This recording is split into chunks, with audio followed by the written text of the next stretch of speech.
Shalom, Bapak Ibu, pemirsa Tabura Injil yang Tuhan Yesus Kristus kasihi. Kembali bersama-sama dengan saya kita akan merenungkan firman Tuhan di hari ini.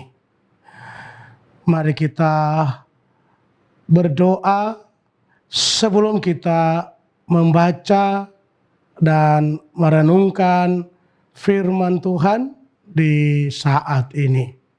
Kita berdoa. Kami mengucap syukur atas anugerah keselamatan-Mu bagi kami sebagai umat ciptaan-Mu. Dalam seluruh aktivitas kami. Terima kasih Tuhan, kesempatan dan waktu yang Tuhan berikan sehingga kami boleh membaca serta merenungkan firman-Mu di saat ini. Tolong kami dengan kuasa Roh Kudus serta hikmat-Mu. Dalam nama Yesus kami berdoa. Amin.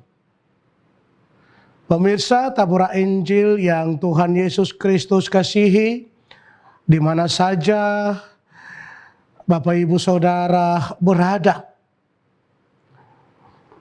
firman Tuhan yang akan kita baca dan kita renungkan di hari ini terdapat di dalam Alkitab Perjanjian Baru, yaitu surat Paulus kepada jemaat di Filipi.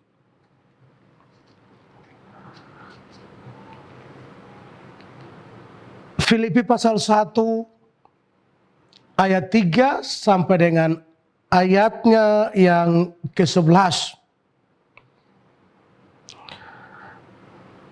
Namun pada kesempatan ini saya akan membaca ayatnya yang ke-8.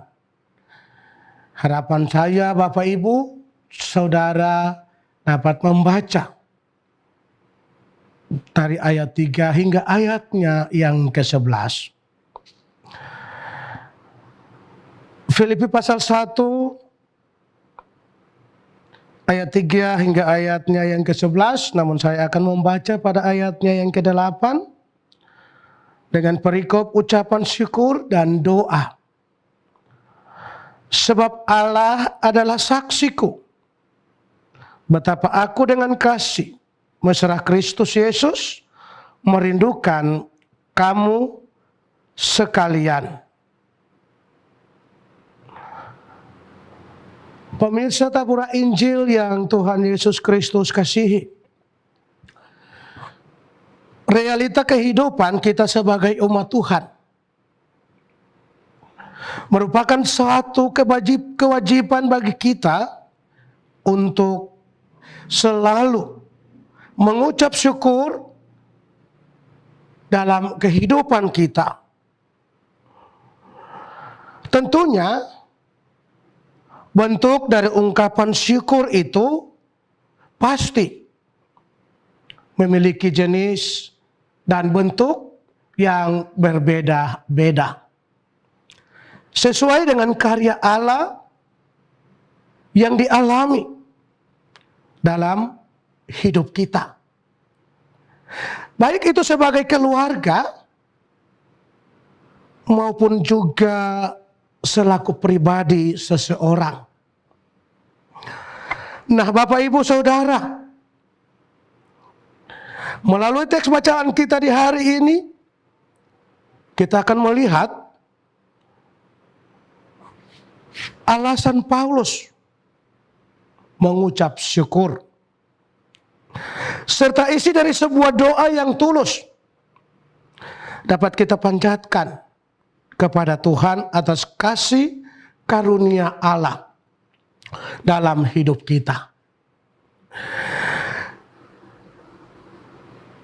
Pertanyaannya, mengapa Paulus mengucap syukur?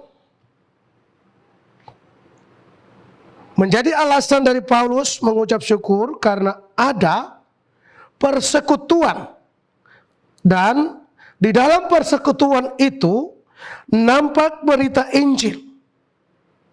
Mulai dari hari pertama ketika Paulus bersama dengan mereka, jemaat di Filipi. Sampai pada akhirnya Paulus berada dalam penjara, di mana mereka tetap dan terus memberikan dukungan kepada Paulus.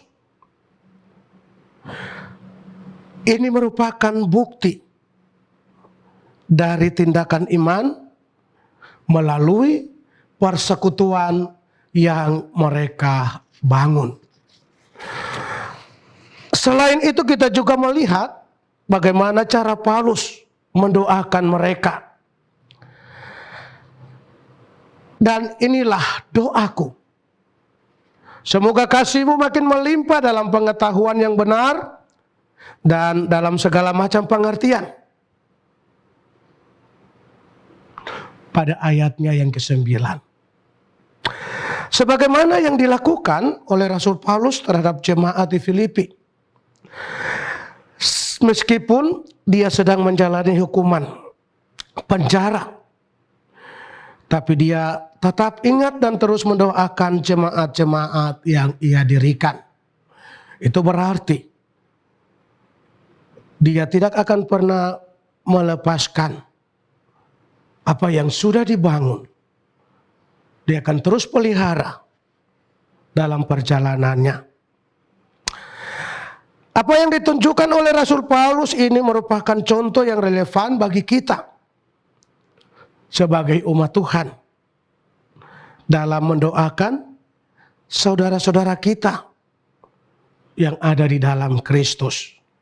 Pemirsa Tabura Injil yang Tuhan kasihi, ada dua hal yang akan kita lihat. Yang pertama, mengucap syukur. Pada bagian pertama ini Rasul Paulus mengucap syukur kepada Tuhan oleh karena iman, kesetiaan, dan pelayanan dari jemaat Filipi. Kita bisa lihat itu pada ayat 5 hingga ayat 8.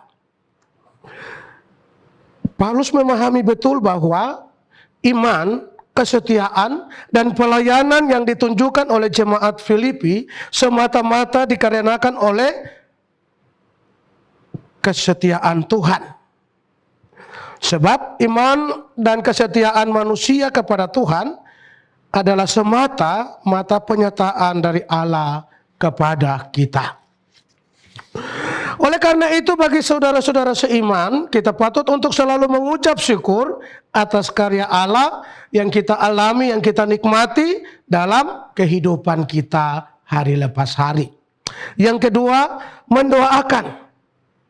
Paulus mendoakan jemaat di Filipi supaya kasih mereka tetap bertumbuh di dalam pengetahuan dan segala pengertian yang benar. Ayat 9 hingga ayat 11. Kasih yang bertumbuh dalam pengetahuan dan pengertian yang benar dalam hidup yang berkenan kepada Tuhan.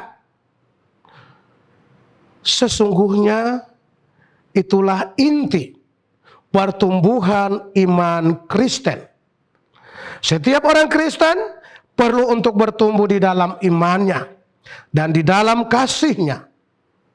Semakin dewasa iman seseorang, maka semakin banyak keputusan benar yang pastinya akan diambil. Dengan demikian, membuat dirinya semakin berkenan kepada Tuhan. Pemirsa Tabura Injil yang Tuhan kasihi, dua hal yang kita dapat renungkan, yaitu mengucap syukur dan selalu mendoakan sesama kita. Tuhan memberkati kita lewat firman-Nya. Amin. Mari kita berdoa, mengucap syukur untuk firman Tuhan yang telah kita dengar dan renungkan di saat ini. Kami bersyukur untuk hikmat dan pengetahuan-Mu bagi kami. Kami mengucap syukur untuk pertolongan Roh Kudus, sehingga kami boleh merenungkan firman-Mu, dan biarlah Tuhan memberkati firman-Mu bagi setiap pendengar, pemirsa Tabura Injil.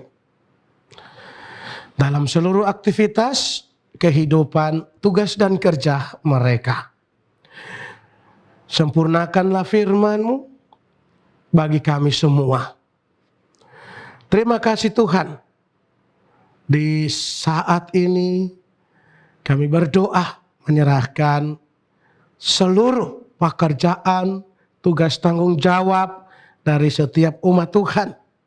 Mari Tuhan lindungi, mari Tuhan menyertai dalam kebimbangan, kekhawatiran di tengah-tengah pandemi virus corona.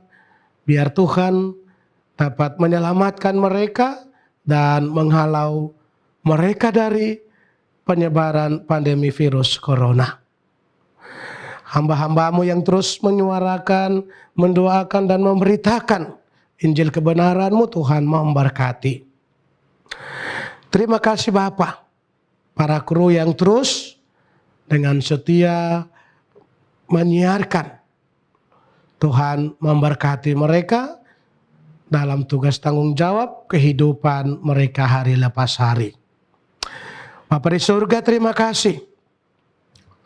Di dalam nama Tuhan Yesus, kami mengucap syukur, menyerahkan seluruh kehidupan umat Tuhan dalam tangan pengasihan-Mu. Amin. Bapak Ibu Saudaraku, pemirsa Tabura Injil yang Tuhan Yesus Kristus kasihi, demikian telah kita ikuti bersama-sama pemberitaan firman Tuhan lewat siaran Tabura Injil, channel YouTube Klasis GKI Yapen Selatan. Mari saksikan terus Tabura Injil Klasis Yapen Selatan yang akan disiarkan setiap hari. Tuhan memberkati kita semua. Shalom.